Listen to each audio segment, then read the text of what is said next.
आप देख रहे हैं हेडलाइंस डेली HD न्यूज। हाय, मेरा नाम है तुषार पांडे और आप देख रहे हैं HD न्यूज।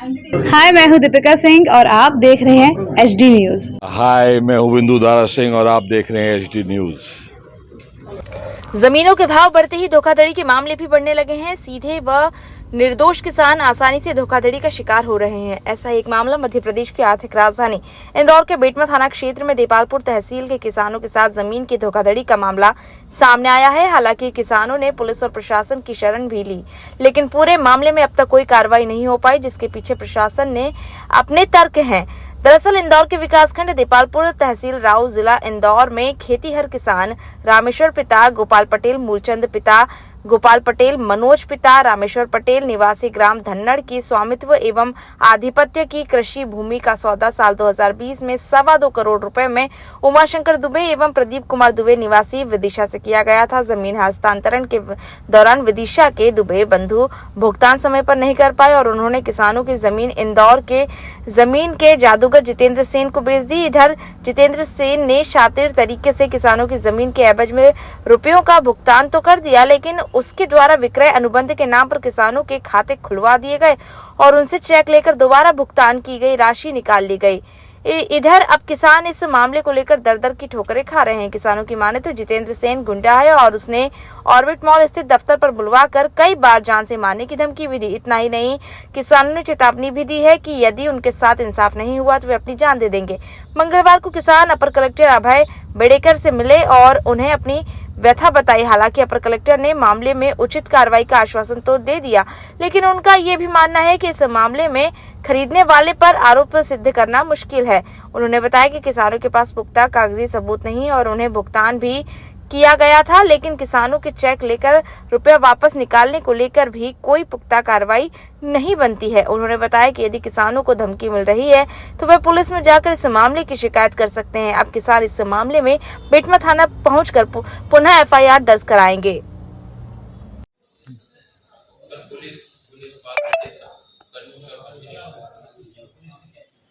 तो कुछ भी नहीं हुआ सर, तो आवेदन वगैरह सब बयानबाजी अगर आपके साथ धोखाधड़ी हुई है उसमें कार्रवाई तो पुलिस को करना है। हम लोग तो इसमें तो आप लोगों के दोनों का पर्सनल मैटर है ना, शासन की जमीन इन्वॉल्व होगी या शासन का कुछ होता है तो आपकी पर्सनल जमीन इन्वॉल्व है। आपके साथ एक आदमी ने धोखाधड़ी करा, तो इसमें कलेक्टर का शासन का क्या रोल? नहीं तो सर, अगर आपके घर में चोरी हो जाएगी तो उसमें हम लोग क्या करेंगे? पुलिस कंप्लेंट करेंगे। पुलिस को तो बोल दिया सर, पुलिस तो हो गई, जांचें भी हो गई, फुटेज भी, ये इसी के आदमी ने पैसे निकाले हमारे सारे सब हो गया, बाकी कार्रवाई नहीं तो सबका मतलब इसके अलावा मैं कहाँ जाऊँ? हम लोग पुलिस के पास गए, बस जांच चल रही है।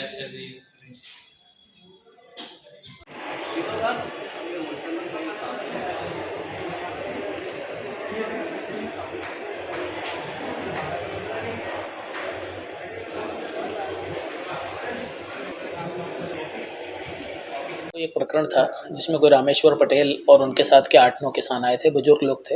उनको साथ बिठा के आराम से चर्चा की गई है और उनका जो मैटर है वो बेसिकली धोखाधड़ी से संबंधित लगा मेरे को। उनके साथ धोखा हुआ ऐसा उनका कहना है, लेकिन उनके जो कागज़ थे वो इतने मजबूत नहीं दिख रहे थे, क्योंकि उनका ऐसा कहना है कि उनकी ज़मीन जो है वो एक जितेंद्र सेन नाम का कोई विदिशा का व्यक्ति है, उसने धोखे से रजिस्ट्री करा ली और पैसे भी नहीं मिले। जबकि जो मेरी बात हुई पुलिस अधिकारियों से भी, बेटमा के अधिकारियों से भी, उनका कहना था कि रजिस्ट्री इन्होंने खुद करी उसके नाम, पैसे इनके अकाउंट में आए हैं, परंतु उसने इनसे कुछ झूठ बोल के इनसे कुछ चेक ले लिए थे और उन चेक के आधार पर उसने वो सारे पैसे 1,40,00,000 रुपए विड्रॉ कर लिए, जिससे एक्चुअली में एट लास्ट उनके हाथ में कोई पैसे नहीं आए और उनकी ज़मीन भी चली गई। अब ये एक बड़ा उलझा हुआ मैटर है और पुलिस के पास भी ये मानने का कोई कारण नहीं है कि अगले ने धोखाधड़ी करी है, क्योंकि अगले ने रजिस्ट्री करी है, अगले ने इनको पैसे दिए हैं। वो पैसे क्यों विड्रॉ हो गए, किन परिस्थितियों में विड्रॉ हुए, वो ये बता पाने में सक्षम नहीं है। इनका कहना है इनको धोखा दे के चेक ले लिए गए।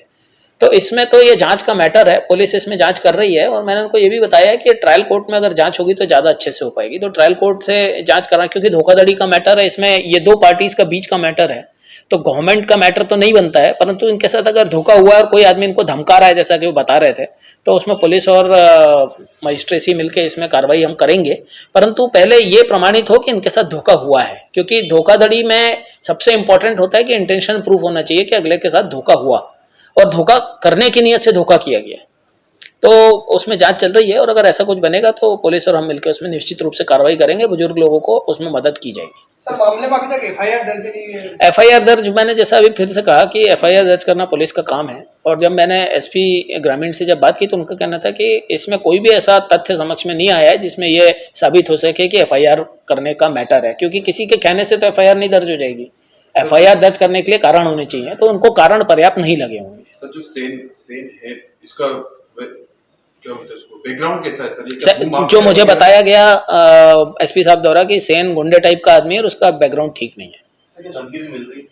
हाँ, वो मिल रही है धमकी, तो उन्हें उसके लिए अलग से कंप्लेंट करना चाहिए कि उन्हें जान से मारने की धमकी दी जा रही है, तो उसमें पुलिस शायद कार्रवाई कर सके। मामला किस मामले को लेकर आज कलेक्टर? सर, ये हमारी ज़मीन की धोखाधड़ी का मामला है। 2020 में हमने, मेरे अंकल और मैंने दोनों ने मिलकर 8.5 बीघे ज़मीन उमाशंकर दुबे विदिशा वाले को दी थी, जो पीटीसी चेक पे रजिस्ट्री की गई थी, जो हमारे 2 करोड़ 26 लाख रुपए रुके हुए थे। उसने कुछ आश्वासन हमको दिया कि 5-6 महीने में पैसे आपके दे देता हूँ, पैसे उसने दिए नहीं। उसके बाद में उसने ज़मीन जीतू सेन को बेच दी।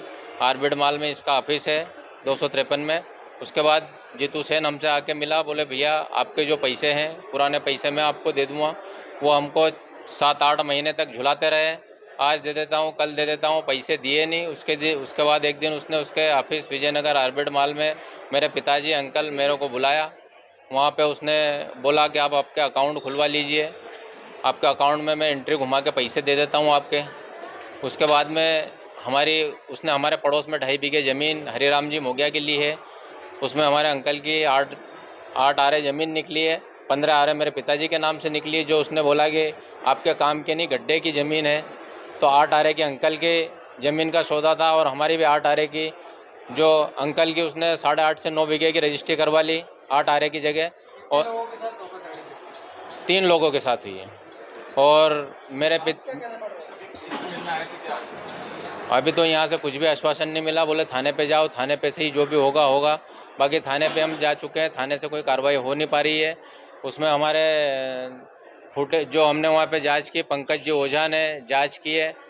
HDFC बैंक से हमारे पैसे भी हमारे अकाउंट से उसी के आदमी ने, अनिल कराड़े ने निकाले हैं, उसके बावजूद कोई कार्रवाई नहीं हो पा रही है। और हमको धमकियाँ भी मिली है। जितेंद्र सेन का कहना पड़ रहा है कि ये नरोत्तम जी मिश्रा, उनके लिए मैंने माल खरीदा है, ज़्यादा करोगे तो मैं आपको मरवा दूँगा। मेरे को जान से धमकी दी गई है, मेरे पास उसके रिकॉर्डिंग है।